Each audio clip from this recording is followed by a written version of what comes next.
Mbolo à tous.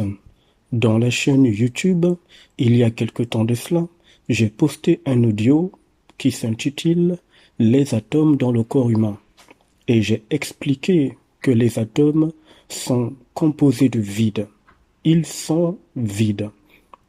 Alors, j'ai expliqué que puisque les atomes sont dans le corps humain, et qu'en plus le corps humain est composé d'atomes qui sont vides, à ce moment précis, qui est celui ou qui sont ceux-là ou qui est en train de gérer ou de contrôler le corps humain.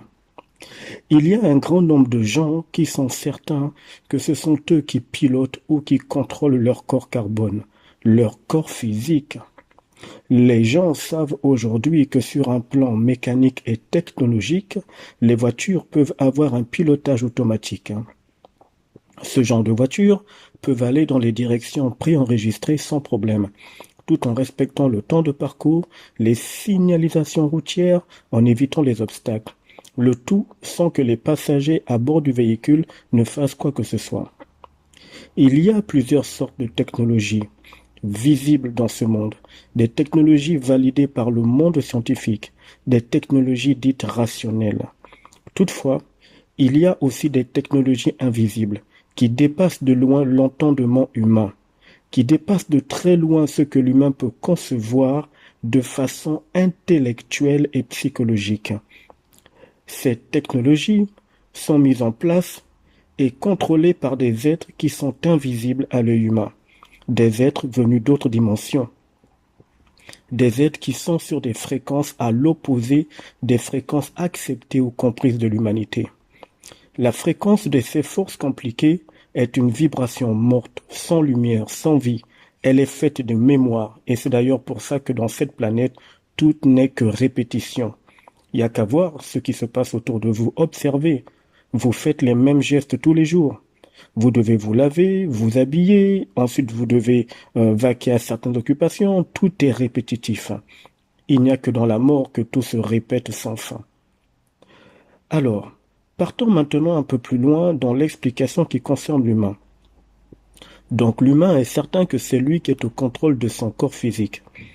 Dans un audio précédent que j'ai mis dans la chaîne YouTube, qui s'appelle La croyance de la vue, j'explique que l'humain est une essence énergétique illimitée.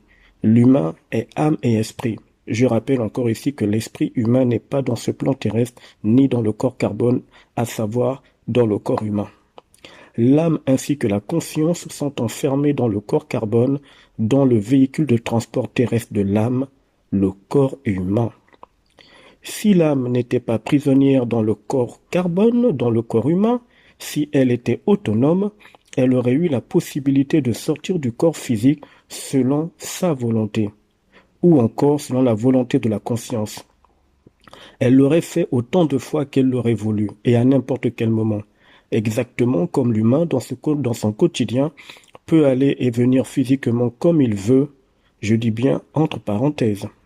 Mais il est évident que l'âme n'a pas cette liberté, car dans cette planète, il n'y a aucune liberté. Comment voulez-vous qu'il y ait de la liberté là où il y a de la mort? C'est impossible. Il ne peut y avoir de liberté là où se trouve la mort. Or, la mort est assimilée aux ténèbres, à ce qui est opaque, ce qui est noir. Lorsque vous êtes enfermé dans une pièce sombre où il n'y a aucune lumière, vous allez voir que vous aurez du mal à bouger parce que vous serez dans le noir. Vous ne saurez pas où vous orienter. Vous voyez où je veux en venir? Alors, dans cette planète, il n'y a aucune liberté. La liberté est liée à la vie, c'est-à-dire à l'esprit, parce que c'est l'esprit qui est vivant. Même dans l'écrit religieux, il vous est dit que c'est l'esprit qui vivifie. L'âme ainsi que la conscience ne peuvent avoir de liberté dans cette planète, dans cette région astrale du démiurge, puisque ces endroits sont gouvernés par les lois de la mort, les lois des entités qui sont toutes anti-hommes. J'approfondis maintenant le sujet du fonctionnement du corps humain. Dites-moi, est-ce que l'énergie respire? Qui a déjà vu ou démontré qu'une énergie respire? Seule la matière organique a besoin de respirer. Ce qui est immatériel ne respire pas. J'ai d'autres questions. Est-ce que l'âme respire? Est-ce que l'âme mange? Est-ce que l'âme boit de l'eau? Est-ce que les corps subtils de l'être humain boivent de l'eau? L'âme a-t-elle besoin de se rafraîchir? L'âme humaine est une mémoire énergétique.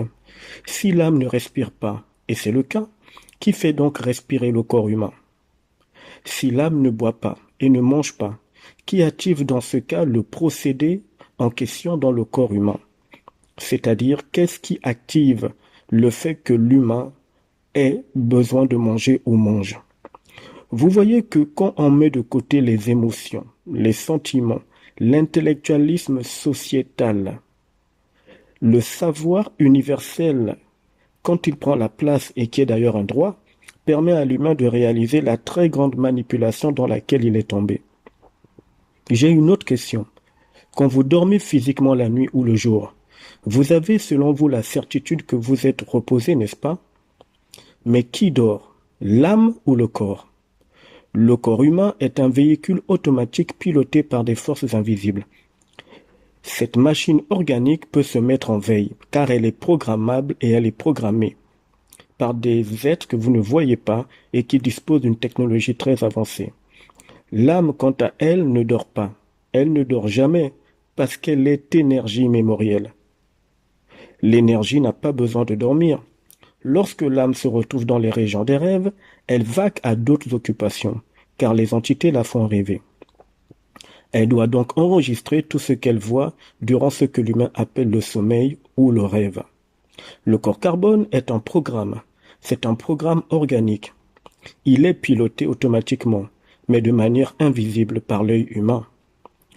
Des impressions sont envoyées dans l'âme, dans ce qu'est l'humain, pour que l'humain soit convaincu que c'est lui qui contrôle son corps. Et ça fonctionne très bien. L'humain est certain que c'est lui qui est au contrôle de son corps, de ses poumons, de son corps, de son cœur, etc., etc. L'humain en est tellement convaincu que c'est lui qui est au contrôle que, étrangement, son système respiratoire peut cesser de fonctionner à tout moment sans qu'il n'ait rien à dire. Tout comme son cœur peut cesser de battre à tout moment sans qu'il n'ait rien à dire. Alors, si ces organes internes dans le corps humain peuvent cesser à tout moment de fonctionner sans que l'humain n'ait rien à dire, il est évident qu'il y a des forces qui pilotent ce corps. L'âme est juste enfermée à l'intérieur et ne fait qu'enregistrer tout ce que le corps carbone expérimente par manipulation dans le quotidien. Dites-moi, l'âme humaine, ce qui est à l'humain, c'est son âme ainsi que sa conscience. En dehors de l'âme et de la conscience, comme je l'ai déjà dit dans un audio, rien dans cette planète n'appartient à l'humain et tout est programmé, y compris les arbres, les animaux, les plantes. Tout est programmé. Ce que vous appelez la nature est un programme dimensionnel d'une technologie très avancée. Tout n'est que technologie et programmation. L'âme assiste à tous ces phénomènes, à tout cet environnement, sans pouvoir agir ou réagir, puisqu'elle est dans une prison corporelle, une prison de chair qu'on appelle le corps humain, prison qui elle-même est contrôlée par les mêmes entités.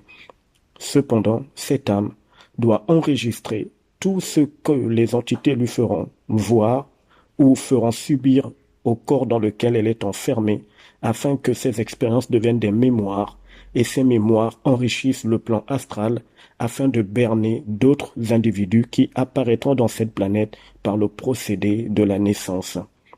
L'humain doit reprendre le contrôle de ce qui lui appartient, ce qui fait vraiment partie de lui, par la fusion avec son propre esprit.